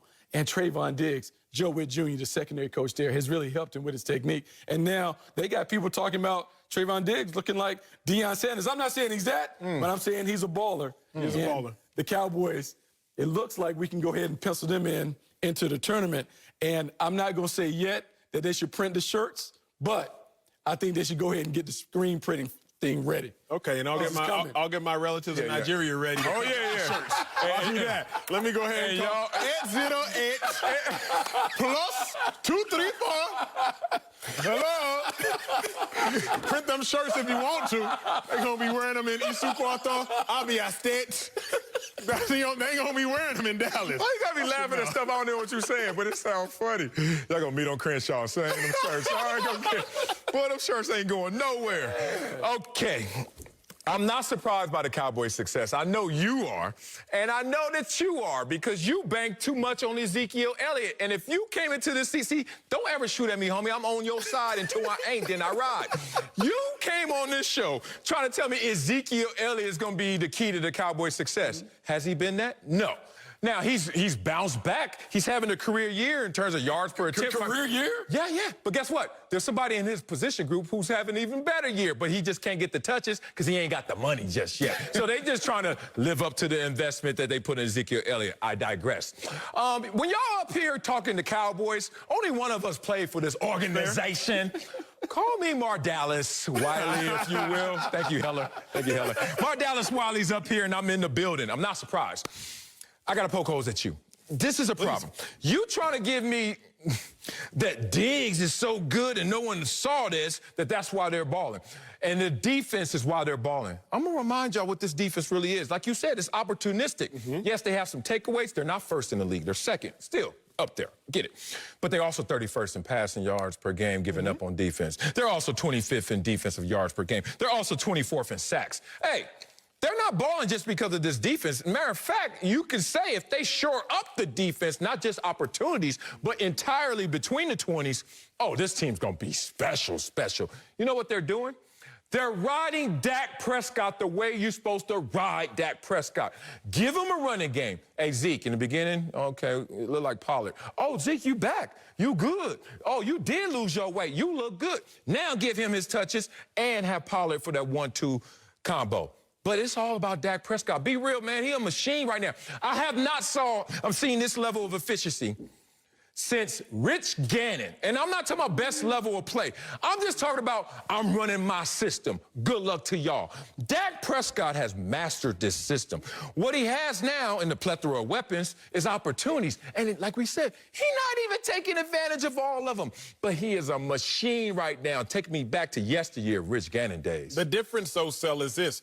We saw Dak Prescott great last year through 4 games. Now, no, through 5 games. He got hurt in the 5th. Yeah. So we saw Dak Prescott great through 5 games. But remember, they were on route to being 1-4 with Dak Prescott being great. This year, they're 4-1. It's different. So to me, what is the difference is the defense. The defense is the difference. Not that the difference is great. I'm not even going to give Dan Quinn this, no. Thank you. The defense is opportunistic. You know exactly what I mean by that. They bend, but they don't break. Okay, we're going to give up a lot of yards, but we're going to get a pick. There's no way I could have foreseen this defense being that opportunistic. Because as I looked at it, I was like, okay, you got Keanu Neal, but I don't know the impact he's going to make. Jalen Smith, Leighton Vander Esch, I didn't even know if Leighton Vander Esch was going to play football this year. Remember, we thought one of them was going to get cut. We were always talking about that during training camps. I was like, that's not going to be the difference. DeMarcus Lawrence, ever since he got paid, he's been on a downturn. So nobody could have looked at the Dallas Cowboys defense and said, man, they're going to turn around and be number 2 in takeaways. So it's the combination of defense, Bucky Brooks, Marcellus Wiley, and also we didn't know that Saquon was going to get hurt first quarter in the game. You remember the play he gets hurt on? The slant. Messes up his ankle. If he catches that slant, if you remember. Oh, we doing that? Oh, yeah. Now, I'm not saying they're going to win the game, but I'm saying we know this much. What? Saquon is a dude. Saquon beat the Saints essentially. And they lost by what, 24? 44 We also know the Cowboys won because they played a team without Christian McCaffrey. Cowboys won by 8. Now, Panthers, I don't think are all that, and I think Cowboys may have still won. But there's a combination of opportunistic scheduling, opportunistic defense that's making the Cowboys this good. They good. Bucky. But this good is like, it ain't no way we could have seen all this. Really? That's how you apologize? That's how you apologize. See, you played in an era where they didn't have these little locker room conversations where people would put a little pot out there and they would send people to the sideline. So when Saquon Barkley goes to the sideline and Daniel Jones goes to the sideline because he's sleepy, somebody would collect the pot. I'm not saying that is what's happening in Dallas, but I'm saying you can't put those injuries out there and say that is why sometimes when you get hit hard, homie, they go out. And so that is what's happening. But when I look at the Cowboys, man, I just love what I'm seeing from the Cowboys because, look, Dak Prescott, he can pick and choose when he needs to go at it. If he needs to insert himself, inject himself into the game, and throw it all over the yard, they can do that. Week 1 against the Tampa Bay Buccaneers, when they came up short, we saw Dak Prescott throwing it all over the yard. The next week, they didn't need him. They ran the football. They leaned on that two-headed monster in Tony Pollard and Zeke Elliott. So now when you're a defensive coordinator, you're trying to figure out how do we slow down the Dallas Cowboys. It is really a situation where you have to pick your poison. What are we willing to give up this game? And are we good enough when we give that up to survive it? And most teams have not been able to survive the onslaught. And because of the turnovers, we talked about the yards they're conceding because people are chasing points. Correct. So we're in that conservative mode. Hey, man, you can have whatever you want to have between 20s. We're going to win. We'll make you kick field goals, and that's what they're doing. So right now, I don't see a team. The NFC East is already locked up.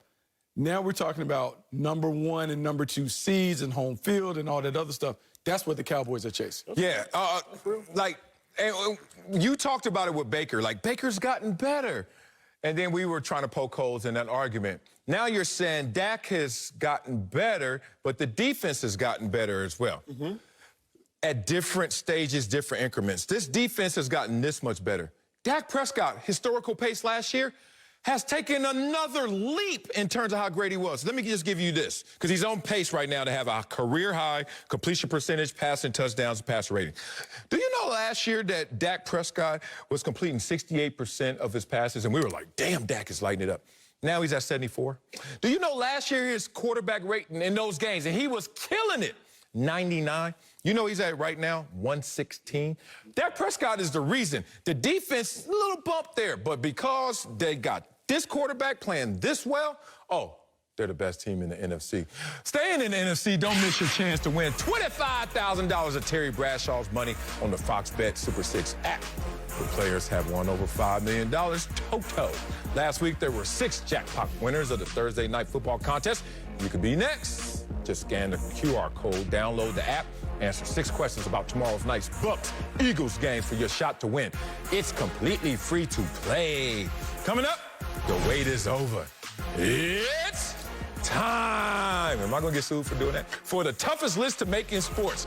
Bet Dudes, Week 5 edition. Next on Speak for Yourself.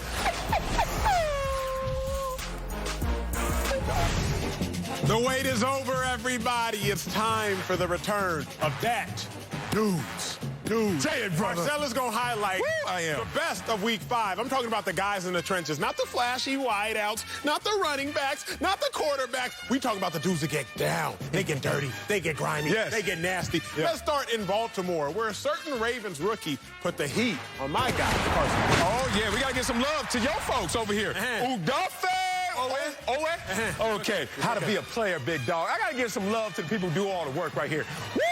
Everybody at home, you can't play in the NFL at quarterback. Not everybody going to be a quarterback, but you can learn this right here. Let me talk about, first of all, being the ball. BGO. You see how he got off the rock? Oh, my man, Eric Fisher's looking at him like, damn, can't even get to him fast enough. Now he's on that edge. You have threatened the offensive tackle. Now, if you're at home, you want to be in the league, work on your speed. Second thing, that's a mommy and daddy issue right there. But look at this hip turn right there. This is how you get to it. You got him looking for his contact lenses, and you're going to go right on the quarterback. Your boy Carson Wentz, look at him. He don't know where to go. Kind of reminds me of something that happens in the wild a lot. I got to get him, get in my belly. Oh, he dropped the ball again. You know your ball out. Turnover. Ball out. No. Ball out right there. How do you say his name again? Odafe Owe. Oh, yeah, I said that. All right. Even though we winning, we feel like we losing. Carson Wentz understands that. Ravens fans jump for joy. My man, what's his name again? Odafe. Now, let me ask you something, though. Do it. Say his last name. Owe. Okay, all right. You're my number 3, that dude. Hey, BGO, is that not the most important thing as a defense? Ball get off. BGO. Can you show me that? Brewster, put the ball down. Put the ball down. Okay, act like you're the center. Snap it right here. Now, you know these pants tight. Damn. No, them knees tight. All right. I get to the league. Bruce Smith coaches me up. He's like, hey, young man, what you doing? I say, I'm looking at the tip of the ball. He's like, oh, you're looking at the wrong part. Look at the bottom of the ball. When the ball is snapped, snap the ball. You know the first thing that moves? The bottom of the ball. Old man Bruce was getting off quicker than me. I learned that one tip. Helped you out at home. All of a sudden, changed the game, bro. Okay, we got to head to Arizona where the 49ers D-tackle accomplished something very difficult. Catching Kyler Murray. Yes, and this is the name I can say. DJ Jones, my man right here.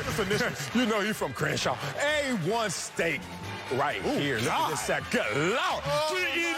Kyler Murray, you ain't going nowhere fast. Look at this play right here. First of all, never be in this position. What the hell is this? You think it's run? I know you do, but get on the edge. And then he finally figures it out. Do you see this hand-to-hand combat, my man? He was in a horrible position. They finally said, break the wrist. Break the wrist, and then now let me get on the edge of him, get skinny, and then, oh, my God, gonna throw my man all the way out the club. Look at Jones, don't know what the hell to do. Where you going? You out the screen. Oh, you see that A1 steak right there? That Kyler Murray. I want some of that Kyler Murray that Akeem to leave. Let me get some of that. Get on the ground. DJ Jones, you my number 2, Dad. Little Kyler Murray. Finally. You don't know who number 1 on the list is. A Viking star who had a monster Week 5 against the winless Lions. Salute to the OG right here. My man, Everson Griffin with the OG spin. Oh, my God, this is going to be beautiful to break down. Call him with that inside spin move. Oh, I'm Dwight Freeney. No, I'm not. I'm Everson Griffin. Y'all better recognize. Gets the sack right here. Oh, you scared. You know who he is, too. That's Everson Griffin. Look at this kick step. And then Everson Griffin just hops up like a basketball player. He's like, oh, I'm about to re-step your butt, boy. Re-step your butt. All he doing is reading body language. Look at this acreage. Look at this area he gets to exploit, all because you scared of him. And you ain't got the technique right now. So then he says, oh, you scared of my speed? Watch me threaten the outside and hit you with, look at that. God, dog. This is no position that helps you in football. Legs locked out, arm locked out. That is a sack waiting to happen right there. Oh, Jared Goff like, damn, I miss L.A. Damn, I miss L.A. I miss L.A. so bad right here. And Everson Griffin still out there beasting. My man, number one. Everson Griffin out there making coaches cry. Man, you see that right there. So Everson Griffin has joined the squad. Is that dude's dude of the week? Be sure to check us out next week and see who makes the exclusive list. Coming up, Kansas City is struggling this season. We'll tell you what's really going on with Patrick Mahomes' Chiefs. Damn. You can't spin it, so he hit the penny loafers. He hit the penny loafers. All right, it worked. It worked again. There it goes. No, y'all get scared. I know, yeah. Oh, that's funny. The Chiefs suffered another home loss on Sunday, this time to the Bills. Patrick Mahomes had 2 interceptions and a fumble in the game, and KC is now sitting at the bottom of the AFC West. Damn. Earlier this week, Steve Young said, quote, the alpha dog in the AFC yesterday changed to my Bills. So, Acho, what is wrong with the Chiefs? It's very, very, very simple. They have a player playing badly at the second worst position. Period. The second most important position. They have a player playing badly against a very good team at the second most important position. There was not much wrong with the Chiefs. I rewatched the game this morning, and Daniel Sorensen, their safety, he's nice. Yeah, he used to be. Yeah. Like he really did. Talk to me. But if y'all watched that game against the Bills, which we all watched, well, if you stayed up past that delay, you see Daniel Sorensen gives up a touchdown to a tight end on one possession. Next possession gives up a touchdown to another tight end. The first possession, when Josh Allen runs the ball into the end zone, is because Daniel Sorensen is stacked in the linebacker position, and he has a cross reads. He sees his guard pulling one way, but his man responsibility of covering the running back is going the other way. Josh Allen waltzes into the end zone. So 3 consecutive touchdowns are literally, as you can look up, on the Chiefs safety, Daniel Sorensen. Ty Matthew is literally pictured in both frames of the 2 passing touchdowns, which is hands outstretched in the air. The sky is not falling on the Kansas City Chiefs. They have a player playing badly against a good team, and that is the real issue. If you want to dive deeper into the details, Justin Herbert has gotten better. You want to dive deeper into the details? Josh Allen has gotten better. You want to dive deeper into the details? Lamar Jackson has gotten better. The teams that Patrick Mahomes was feasting against, 9-0 in his previous games against them, he's now 0-3 in those last 3 games. Now we talking. But the sky's not falling. You got a player playing badly at an important position. Oh, man, Acho, you said dive deeper. You showing me the Honey Badger's arms talking about, if you want to rewatch the game after a lightning delay. What the hell? They can't get deeper than that. You know why you went so deep? Because you know they have a lot of issues here. But you just wanted to highlight one. I want to highlight them all. What's wrong with the Chiefs? First of all, pay some respect to me and give me my walkout music whenever I'm talking Chiefs. Player hater. Everyone thinks I'm a player hater of the Chiefs. But you know what I learned in this world? Oh, man, let me tell you this. If you tell the truth too early, too soon, you are a hater. And all I did was tell the truth too soon, too early. I told y'all last year, they in trouble. We had arguments at that big board right before the Super Bowl. I was like, dog, they in for it. Nah, they gonna score 30. Okay, whatever, Acho, I'm wrong as much as I'm right, so I ain't tripping. But I told you after the Super Bowl, I said, that was Mike Tyson getting knocked out by Buster Douglas, bruh. It ain't gonna be the same. And now it's not the same. Look at the Chiefs now struggling. 1-3 against winning teams this year. Struggling, as you said. 0-3 against those great quarterbacks out there in the AFC. So now we look at the Chiefs and what are the issues? I'm gonna be real. Giveaways, defense as a whole, and they're drunk off their own success. As minimal as it was, as dynastic as it wasn't, they are drunk off their own success. Let's talk about the giveaways. This time, the Chiefs are sitting there with 11 giveaways. You know what that ties them with for worst in the NFL? Jacksonville Jaguars. There should be nothing that the Chiefs have in common with the Jacksonville Jaguars, but they do. 11 giveaways. Okay, they rank last in scoring defense. Okay, that's pretty bad right there. And now they're the worst in yards per attempt allowed on defense. You add all that up, defense is bad, they're giving the ball away, and most importantly, they thought they arrived when all they did was win one, and maybe stuck at that one. Coming up, LeBron had an interesting comment after the Lakers preseason loss last night. Tell you if he's keeping it 100 or he's just keeping it 99. Next, don't speak for yourself. Y'all know how we get down on this show, baby. Speak for yourself. We keep it 100 at all times. But 8. Others only keep it 99. So each day we're going to get to the bottom of who's really telling the truth. Case in point, the Lakers, they debuted their big three last night against Golden State. LeBron, AD, Westbrook combined for 47 points, but also had 11 turnovers as the Lakers show lost to the Warriors, giving them a preseason record of 5. After the game, LeBron has some words for his approach with his new look team. Take a listen.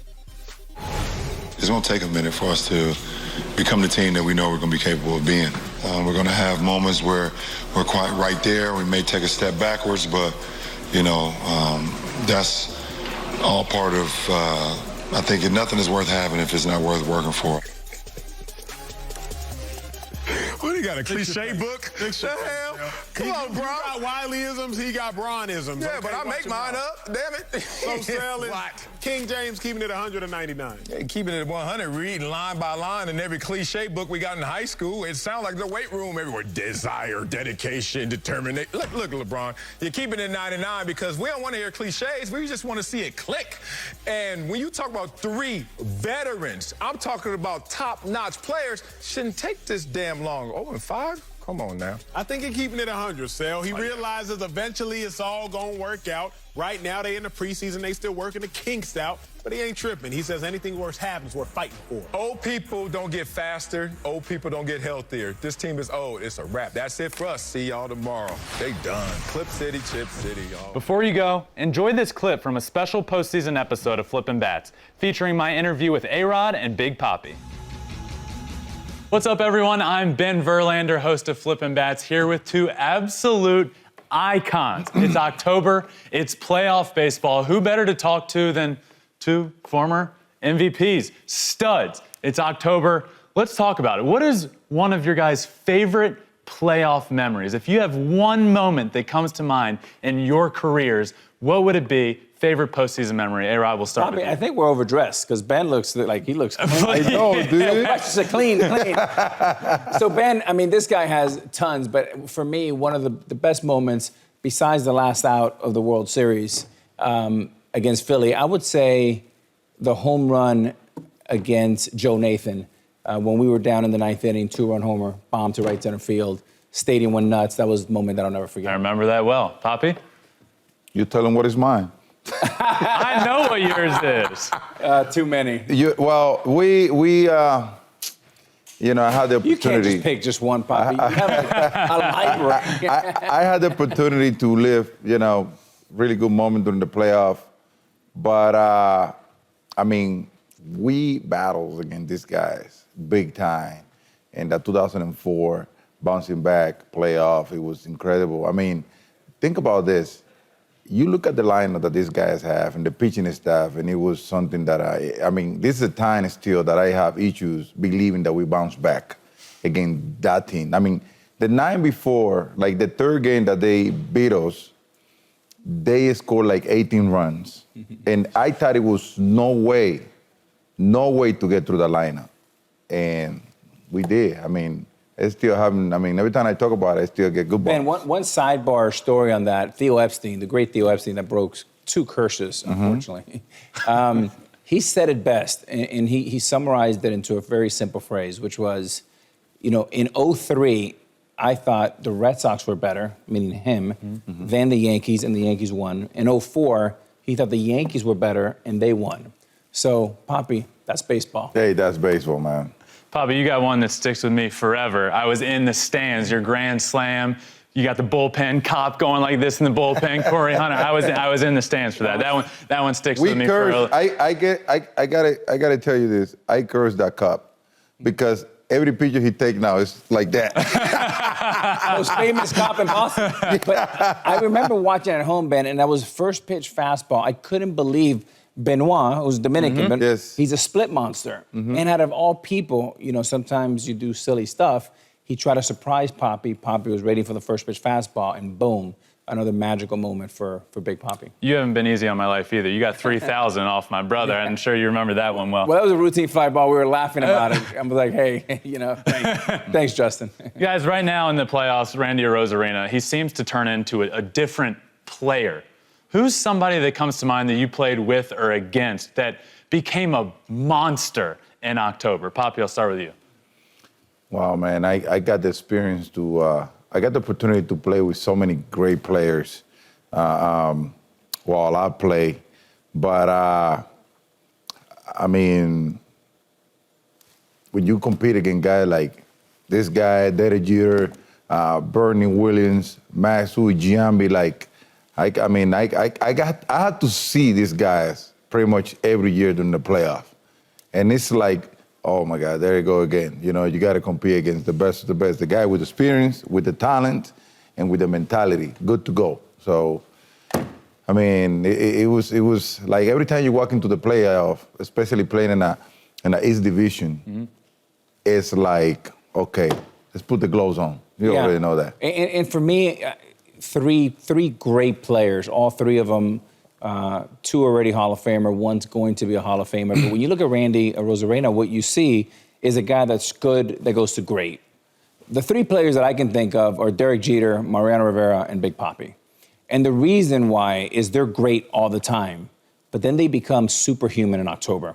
And uniquely what I thought I learned from Mariano Rivera was the following, was that it didn't matter if we're in Tampa in spring training or at the All-Star game, or just a boring game, if you can call that, in the Bronx in May. Mariano Rivera is the same in every single one of those, including Game 7 of the World Series. He's always the coolest guy in the room. He never sees anybody sweat, works out better than anybody, quietly, subtle, and is just a true professional, much like Papi and much like Derek Jeter. Wow. Is there anybody in the league right now, A-Rob, we'll start with you, anybody in the league right now that reminds you of you? I would say Carlos Correa is, for me, someone that I look at, very impressive. He was stronger than me at that age, but his ability to play defense, he's strong, great arm, loves to play. I think he's a guy in the free agent market, Papi, that's going to attract incredible dollars, and he's going to be one of these guys that's actually going to earn it and be worth every dollar. It's crazy that you pick him, because when I first met him when he was like 15, I was playing a game where the Baltimore Orioles facility was down in Sarasota? No, they were in closest to Miami. Lauderdale. Yeah. And he came to say hi to me, and first thing I thought about was you when I first met him. Yeah, big shoulder kid, you know, beautiful smile. You know, with the mentality, you know, I 15, and I thought about you. And in my case, if there's someone that I get very familiar with, there's two players that I get very familiar with. It's Dever and Alvarez for the Houston Astros. Jordan. You know, they had that beautiful swing. I would say their swing is prettier than mine. Mine was you know, like, okay, let me swing hard just in case I run into something. But they had that beautiful level swing, you know, that you can see how long their bat stayed through the strike zone. And besides that, their mentality at that age, you know, is incredible. Ben, if you don't mind, I'm going to co-host with you because I have a question that I'm very intrigued. Where's the camera that we're looking at? That one right there? All right, so Papi, you're the greatest clutch hitter I've ever played with or against. Look into that camera, and there's millions of kids out there. What advice, in kind of 30 seconds to a minute, can you tell kids out there, if you want to be a clutch hitter like me, do what? I will tell you this. Preparation goes hand in hand with what you want to do during the game. We all know how early we get to the field, and we all know how we got to get prepared, how we got to do our homework to get prepared for the game. You can never play the game with the empty mind. Your mind has to be 100% in it.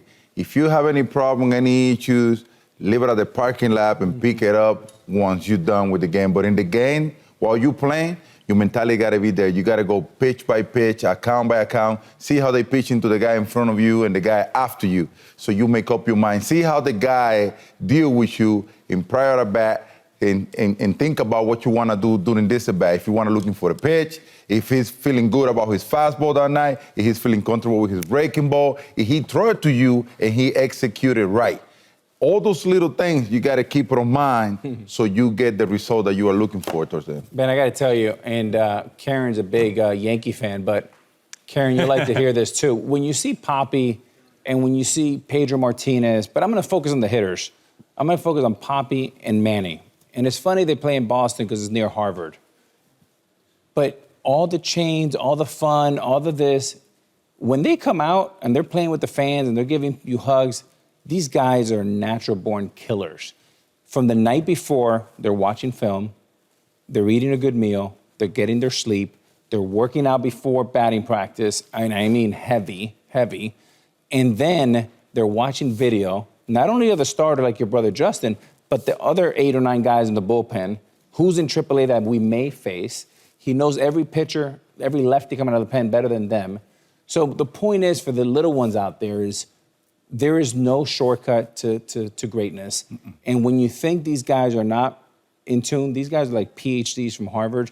They're prepared, they're academic, they watch video, physically, spiritually, the entire thing is what it takes to be a Hall of Fame type player like these guys. Guys, and don't let A-Rod fool you. He did exactly the same thing. That's why he knows how to That's explain. what I was about to say. You like to talk about other people, but you were one of the greatest to ever do it, and you should be talking about yourself just as much. But another guy that is taking over the world, and I was kind of early on this train, Shohei Ohtani. One of the best seasons I've ever experienced and gotten to see, and a lot of, like you just talked about, preparation behind the scenes is what makes it really special. Talk a little bit about Shohei Ohtani's year this year and how special it was. A-Rod, will start. I can't even really speak to it besides just being a great fan of what I'm seeing. I mean, first of all, understand this is a young man who's single. He moves from Japan here. First of all, I would have already probably tapped out, okay? So he's done an incredible job. He's single, he's close with his family. I believe he has a brother that comes in, but he's solo here. That's number one. So making an international move, one. Number two, we talked about how hard we work on just getting ready for 11 pitchers and physically and spiritually and all the things that it takes to get ready to play. Now imagine if we had to go start 25 games as a pitcher and also be a hitter. You got to be single to do that. Just so you know. Absolutely. Or very married. Yeah. One of the two, nothing in the middle. But this segment just took a left turn. No, but honestly, I am a fan. And because of how rare what he's doing, not even Babe Ruth, when you look at what he's done compared to Babe Ruth, he wins in a landslide. For me, that's why he's the MVP this year. I'll tell you what, man. You know, I'm so impressed with what is going on in baseball nowadays that it just blew my mind. You know what I'm saying? Because you see Ohtani, what he did. Like, towards the end of the season, I look at his number, and I was like, wow. Pitching and hitting, capable of doing all that type of stuff. But then you also look around the league, you see guys like Vladimir Jr., Tatis, Acuna. I mean, Soto. It's unbelievable. I mean, I'm having so much fun watching baseball nowadays, watching all this talent. Like, you know, like in our days, there's a lot of talented guys right there, but you know who you want to see. Right. You turn on the TV and you be like, okay, the Red Sox and Yankees are playing, that's what I'm watching. But now you have so many choices. Right. Like I mean, okay, I'm gonna watch the National.